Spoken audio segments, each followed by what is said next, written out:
we've turned tinkering into business. It's like having two surgeons. Yes. Yeah. You can operate on each other. You go on X. Yeah. Everything's dead. Everything's dead. We're speaking language that other people don't understand. Language that we didn't understand 4 months ago. Welcome to the future. This is the future, for sure. Yeah. Sightbox, unbox, where we open the door. New podcast. Oh shoot, I guess we're rolling. It worked. What's up, everybody? My name's Charlie. I'm Nathan. This is Nate, and we're the founders of Sightbox. And soon, coming out of stealth.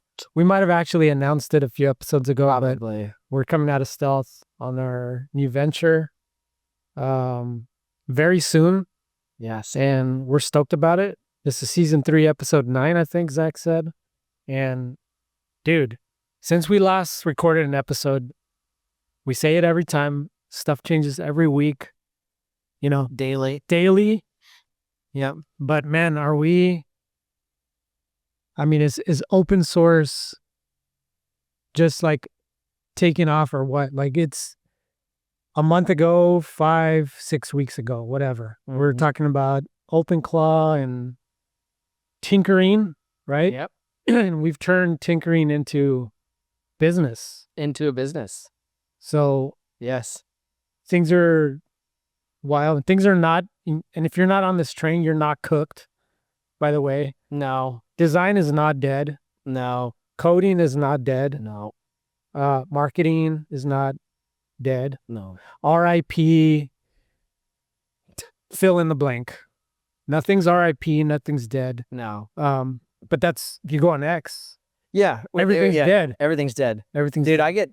I'm starting to just like block people that, because there's people that just do that just to rage bait, Of course. you know? Yeah. So I'm just like, up yours. I know, you see it. It's like, wait a minute. They start with design is dead. Yeah. Yeah. Or check out this new thing. RIP marketing. RIP, yeah, whatever. Yeah. And then you look at it and then you see the ratio, Yeah. right? You're like, oh, okay, I see what they're doing. Yeah. But anyways, so let me talk a little bit about our stack. And then I'll show you something that I had the agents build for us. That's super cool. Mm-hmm. And so what we've got going on is now we're deploying agent systems, I'll call it, because we're not doing just OpenClaw or just Hermes or whatever it is. We're calling ourselves agnostic, Mm-hmm. right? We're platform agnostic, and we've been playing around or tinkering with other platforms that are out there. OpenClaw is still probably the better one, the more stable one. Even though Hermes, I was bullish on that for a couple of weeks. I'm kind of back on the OpenClaw train right now.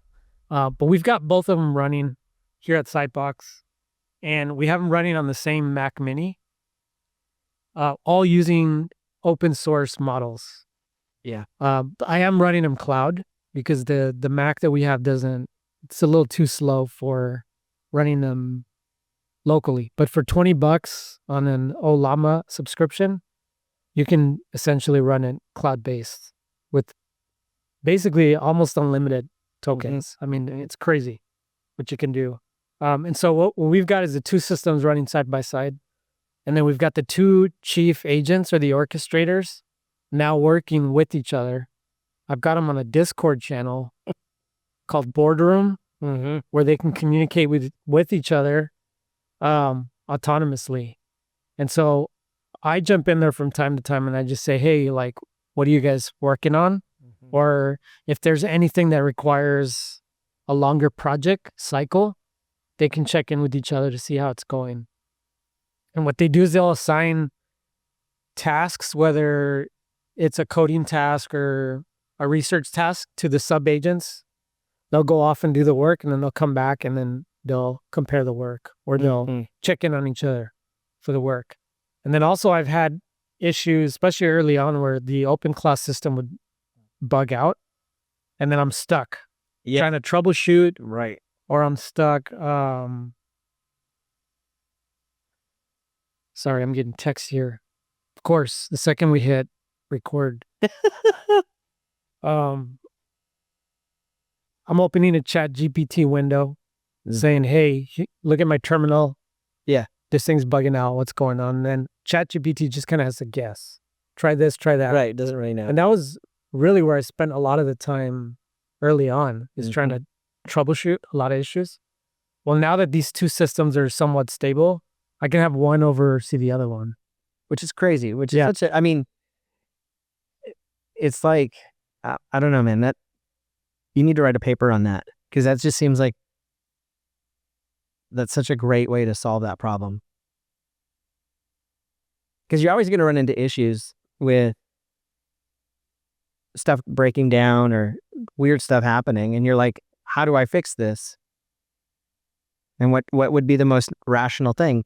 Ask an agent to fix it, or at least give you an assessment, right? And so I think it's just, there's something about that. It's like a redundancy built in. Yeah.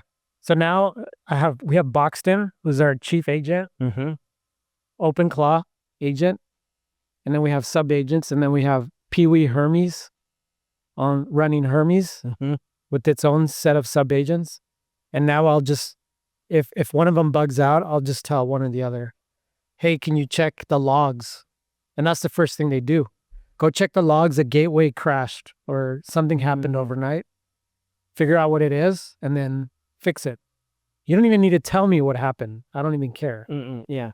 Go look at the logs, figure out what went wrong, and then patch it up, fix it. And because they have access to write on the entire system, they can just do it themselves. Yeah, it's like having two surgeons. Yes. You can operate on each other. Yes, exactly. And one of the beauties too is I've had issues, and I don't know if other people have, but when you switch models, sometimes you lose context, especially if you go into an open source one. Sometimes the agent loses its context and it just pretends it's a fresh agent. What can I do for you? You're like, who are you? And then he forgets his name. And so it completely bugs out. So I had a lot of issues like that. Now what I do is I have the Hermes agent or vice versa say, go switch the model and the config files on the back end. So I'm not doing it through terminal where it can get, the wires can get crossed because the references are in different places. But if it's searching code, it goes and searches for whatever model I'm replacing, and then it does a hard swap on the code with the new model. And so now I've got pretty much all the agents and the sub agents working as perfect as it can be for what we're doing. And so it's pretty sick.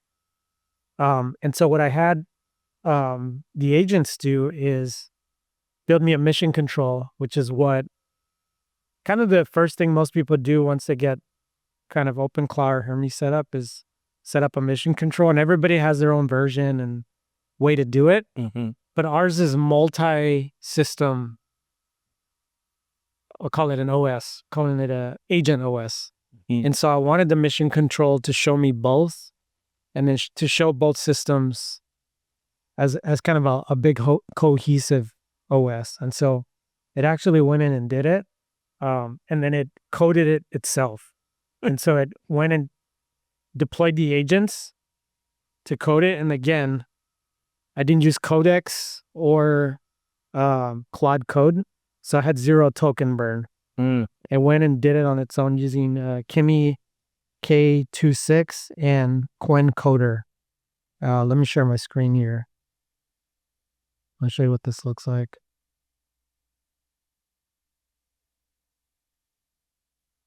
You just listening to the stuff come out of my mouth. It's crazy to me because this is like speaking about kids talking about cooking and all this language we don't understand. Yeah. We're speaking language that other people don't understand. Language that we didn't understand 4 months ago. Right. Which is just the craziest thing to me. It's like if we just started talking about, yeah, man, and you got this hypertext protocol. Yeah. Right. On this this interweb thing. And remember it's this HTTP, the hypertext transfer protocol. And people did it, man. Yeah, they did. Anyway, so let me record for Zach. Hey, Zach, can you blur out my my URL here because it's showing up on screenshot. I'm gonna blast it everywhere. I don't need someone to hack into our agent OS. And so here's the Flux agent OS. And so this is our dashboard here. You'll see there's 2 systems online with a total of 9 agents. Using 9 local models. Again, some of them are redundant. Token usage. I've got an activity feed where I can see the latest activity that's going on there. And so you'll see here, I'll collapse these 2 so you can see what this looks like. So here's our OpenClaw and Hermes systems, both active. And so if I open them up, you'll see here the actual location of the workspace. And these are hard files on the Mac Mini that's sitting on the desk. Yes. Locally. So you'll see here OpenClaw workspace with 5 agents. Obviously our orchestrator, Backend, and then our sub agents, all running Kimi K 2.6. And so I switched to Kimi K 2.6 from Quen on this one because it did the benchmarks that came back were like Opus 4.6 level in like 12 categories or 10 Yeah. or something. That's crazy. Which is crazy for a local or an open source model. And so far I've had 0 issues with it. It's crazy. And it's been working perfectly. And then down here you'll see Hermes. I'm still running Quen 3.5. I know there's a 3.6 that just came out, but they don't have a cloud version yet, so I haven't switched. Then I am using Quen 2.5 coder for our developer Conky. You know what Conky is, by the way? No, I've never heard Conky is the Pee Wee Herman's robot. That's right. Conky. Yeah. It would do that. Yeah. And then did the word of the day and all that. Yeah, so it'd spit out. Yeah. We got a little bit of a theme going here. Yes. Pete Terry is the pterodactyl or the bird, the dinosaur bird or whatever. He's our signal agent. And then I've got Genie as our designer. Remember the genie? The head? Yes. Oh my God, that's crazy, dude. So this is all firing. Let me show you my project dashboard here. And then this one obviously is pretty straightforward. It's got kind of your open projects and then what agent is doing what on that project. And so you could see here, they basically built this OS itself. Yeah. And then I've got other things going on here. Like, remember that marketing plan we discussed? Mm-hmm. That's in here. It's progress 65% because we haven't closed the loop on it. That's right. And so it keeps track of all these projects, which is super cool. Our boardroom is just an archive of some of the discussions between the 2 agents. And this is my favorite view right here. So this is our agent universe visual map here. And so you could see all the connection between all the agents.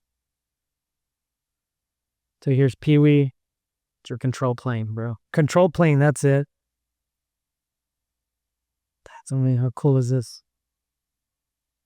And you can see here the models they're on. Yeah, there's Boxton using Kimi 2.6. Ezra Paul. Noel, our researcher. Luke, our librarian. And what's your rule for like creating a new agent? Like when are you like, okay, this is beyond a task? Kind of when I know it needs a specific skill, then my mind goes immediately to this is probably a sub-agent task or activity. And so then I'll run it through the chief agent. And I said, this is the thing that I want to do. First, is there a skill for that already installed that we can leverage? And if not, then what skill do we need? And then 3 is, should we give it to a sub-agent? honestly, it kind of agrees with you most of the time Right. with what you want. Yeah. That's a great idea. Let's do that. Cool. And Yeah. it hardly ever pushes back. And so it ends up creating sub-agents, but it kind of makes sense for me to have it split up that way. Because what could happen is if you have one agent do too much, then the context window Mm-hmm. it can get what do you call it, kind of full, or it can hallucinate when you start to do too much. And so I like to keep them separate, at least for me. Mm-hmm. And again, we haven't done anything super crazy with this yet, but we're just starting to. And I want to hear a little bit about what you've been doing in Notion, because the Notion agent workflows that we have in there, they are getting piped into here Mm-hmm. through our researcher here. Noel has full access Yeah. to our team spaces. And so while you're abusing Claude inside of Notion Yes. with Opus, Mm-hmm. we're saving all that context and feeding it to Noel. That's right. And then Noel feeds it back to our entire system here. And then here's like automations, cron jobs, right? Mm-hmm. And then this here I was showing you earlier, backups. That's the number one thing people, are afraid of having their stuff on a local computer is, well, what happens if the thing craps out, right? Right. Which you've had happen. It has happened, yeah. Right. And so you create a backup system that takes an system image every, right now it's set up for 24 hours, but we can set it up for every 12 or every 4. It doesn't matter. It's up to us. So these backups can be sent up to the database. So essentially they'll be stored in the cloud. And we'll probably build in something for Google Drive or Dropbox or something like that where you can connect it to other things.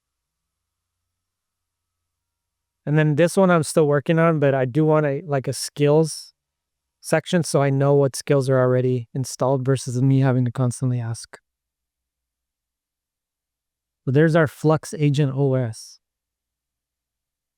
Welcome to the future. This is the future for sure.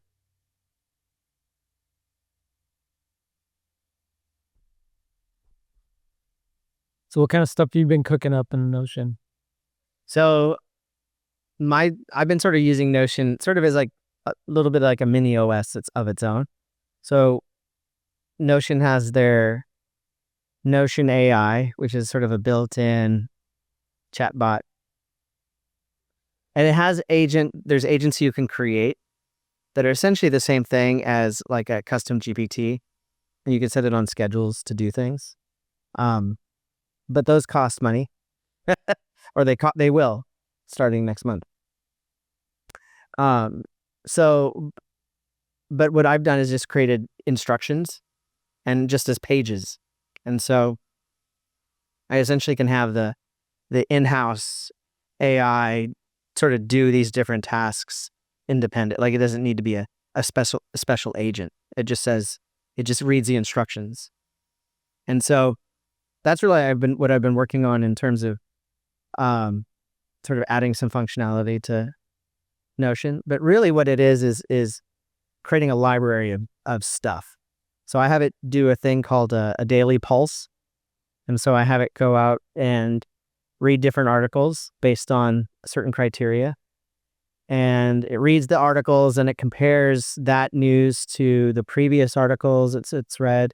It looks at what we think is important, and then it spits out a report and it says like, here's what's happening, here's what's trending in your industry, here's, things that you should consider doing, and then here's some even some proof points as to what you're doing and how to leverage some of this.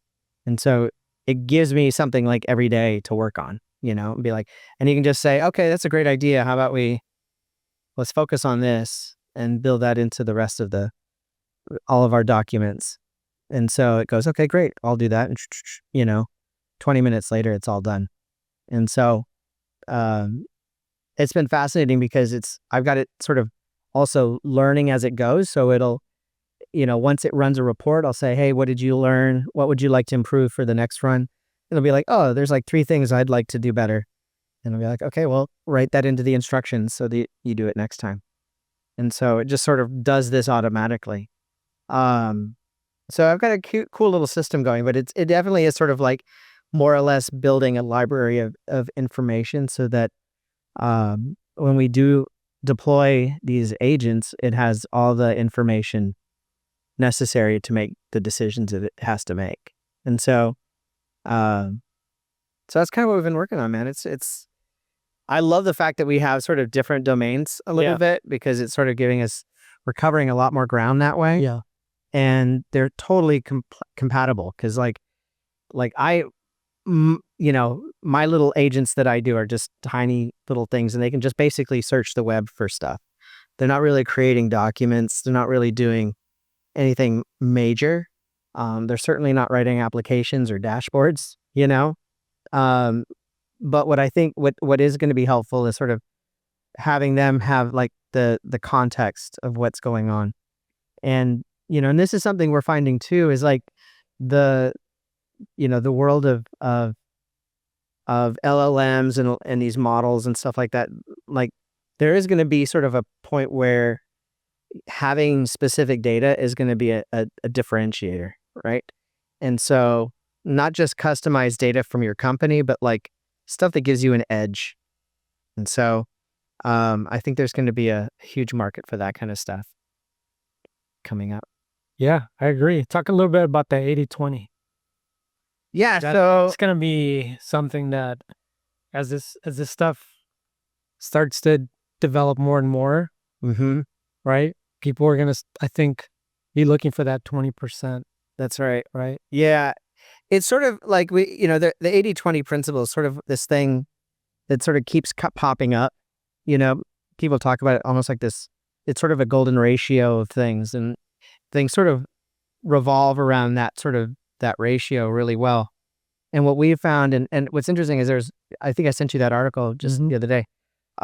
There's this guy on X, Mo, at ATMOIO. This one? Yeah, that's the guy right there. So he's very interesting kind of guy to follow. He's got a lot to say about sort of AI and how it's going to affect society and stuff like that. But, he's very pragmatic and sort of his take on it. Anyway, he happened to sort of mention this. This is something we have I think a couple blog posts about this, about the 80/20 principle. And essentially what that comes down to is the idea that we think AI is going to be good at doing like sort of the 80% of things, but that 20% is still going to be for humans. And if you think about it, that's sort of how things work anyway. I mean, most times you have, you can sort of do the task, gets to 80%, and that's when you sort of go, okay, is this good enough? Or what else needs to happen before we go further? And so we're finding that that's really where AI is going to get. It's great at that 80%. When you ask AI to do 90%, it stops being great. Right? And if you ask it to do 100%, it's even less great. And so the key is, and people can tell. At 80%, nobody really can tell. Like they're like, okay, that's 80% looks like what a human would probably do at 80%. So human 80% and AI 80% are pretty much, that feels right. But it's that 90% when we take it to the 90%, you can tell there's a sense of taste or something. You know what I mean? There's this sort of human filter that happens. And so that's where we think ultimately things are going to go is let's sort of, we don't want to totally weed out the human part of it. We want to get it as far as it would normally get and then take it over from there. And so that's sort of the principle. It keeps coming up. And so we're sort of like, and even what we're doing with Flux, I think is the same way. We want to sort of take away some of the drudgery of some of the tasks. And really sort of just let humans do what humans are. Well, you said it today, right? They said well, there goes so-and-so's job. And Yeah, and you said exactly. no. No, it shouldn't. No. Now you're going to give her something else to do. You should have something else to do, Something right? better to do. Yeah, exactly. And I think that's going to be the key. And this is why, even when we talk about companies doing layoffs, and this guy else was saying something about it too, about how these tech companies are doing all these layoffs, because you're like, oh well, 80% of their job is gone, maybe, but in my opinion, like now you have so much more you can use these people for, right? And on top of that, like if you could bring AI into that next 20%, right? Now they can even focus on, even less of the drudgery of even that task. And so what I'm seeing is we're really, at least for now, until we reach some level of like super intelligence where it's silly to even try to do those things. I think what we're going to see is sort of this hybrid. And I think the 80-20 is the way to do that. So No, for sure. Humans as a service. Coming through an agent near you. yeah, I've already got something cooking on that. So hang tight. I like that.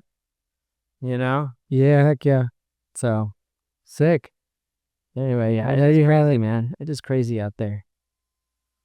There you have it. And so you've got agents cooking, bro. They're cooking. And so this stuff is so good that, and we're getting a little more efficient with it, where people are they're kind of into vibe coding right now, everyone. And everyone, I mean by everyone, but Right. it's like everyone wants to vibe code and create something.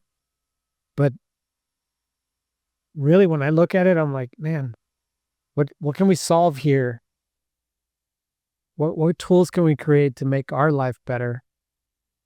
Forget just replacing SaaS, even just, in the agency itself, like replace our company with yours. What things can these tools solve?